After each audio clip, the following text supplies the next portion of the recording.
today I am going to make some jam out of the raspberries that I picked in my last video. It's only a small punnet, but generally what I like to do is freeze all of my raspberries and do one big batch of jam making. However, I forgot to freeze them. They were in the fridge, so I don't want to leave them to go off. So I thought I'd just do a small batch of jam today because we have run out anyway. So we're right down to our last little pot of the cherry jam that I made earlier on in the year. So yeah, at the minute I'm just bringing my raspberries up to the boil. I like to strain my fruit and get all the seeds out before I jam it. So at the minute I'm just warming the fruit up in a pan with a little bit of lemon juice and a little bit of water, just to really set down that juice. Does anyone have any ideas what I can do with all this pulp? Can I do something else with it? I don't like wasting stuff if I don't have to. So I'm thinking, can I make something with that? Like a fruit leather maybe, or I don't know. Let me know in the comments, please. Okay, so now I'm going to pop this back onto the heat.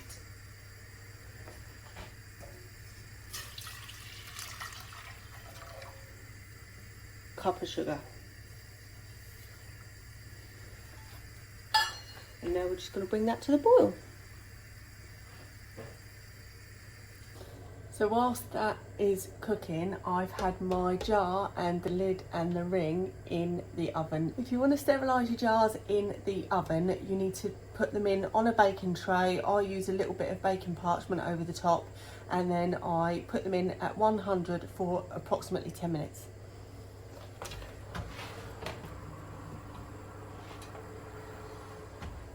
So with any recipe, it is always approximate, so you need to just make it your own. You can add bits, take bits away, whatever recipe that you're using. With this jam, I have just decided to add a little bit more jam sugar, purely because it was quite tart.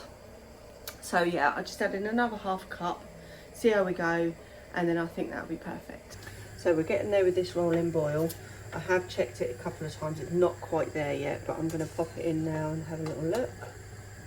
Now on your jam, you will probably find that you get a bit of a scum. A lot of people like to spoon that out. There's no need to do that, you don't have to do that. But I've heard of a little trick that somebody's told me, that you put some butter in and it stops that. So I'm going to try that today.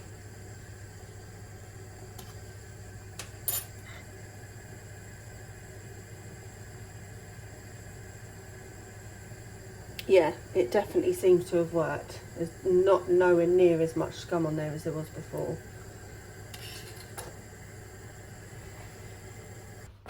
In the meantime, whilst we're waiting for that to boil, I just wanted to show you the jars that I buy. So I ordered some new ones this year just because I've been doing more produce this year, so I want to make sure that I've got enough to can everything, jar everything and freeze everything. So I'll show you these. So these ones are the little hexagonal jars that I normally use for jam. This time with my jam I'm using one of these bigger jars, just because that is only a single batch, like I said. But when I do my big jamming day, I'm going to be using these little ones. These are hexagonal jars. Again, everything's from Amazon. I will try and link it in the description.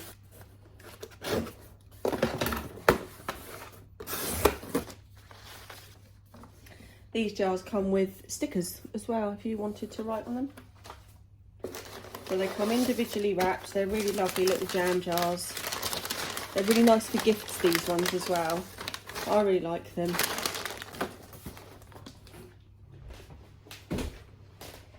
And then my bigger jars. This has all just come this morning. I only ordered them last night at about 9:30. And by 7:30 this morning they were here. I wasn't expecting that, but that's brilliant. These ones are 16-ounce jars, and these are the ones that have got the proper mason lids. So all of these, and they're a really nice size for canning anything or pickling anything.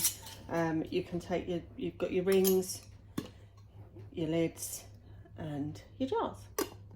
God, it looks like it's going to absolutely tip down in a minute, so I thought I'd turn the lights on. Realised it was getting a bit dark. So normally when I do my jams, I use these 7-ounce jars. Now I like to freeze my jams, so if you want to freeze yours, this is just the way that I do it. I'm not saying that everyone should do it like this, it's just what I do. But I don't fill it all the way to the top, so there's room for expansion, because you don't want smashed jars in your freezer.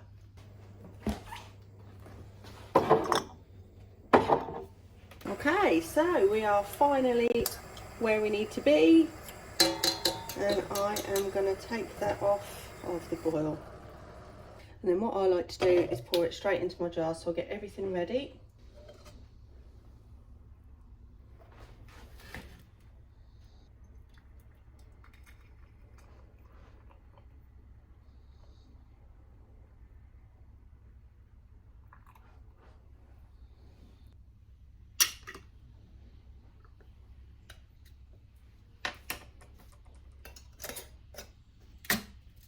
Just finger tight, no tighter than that. And that's the jam ready.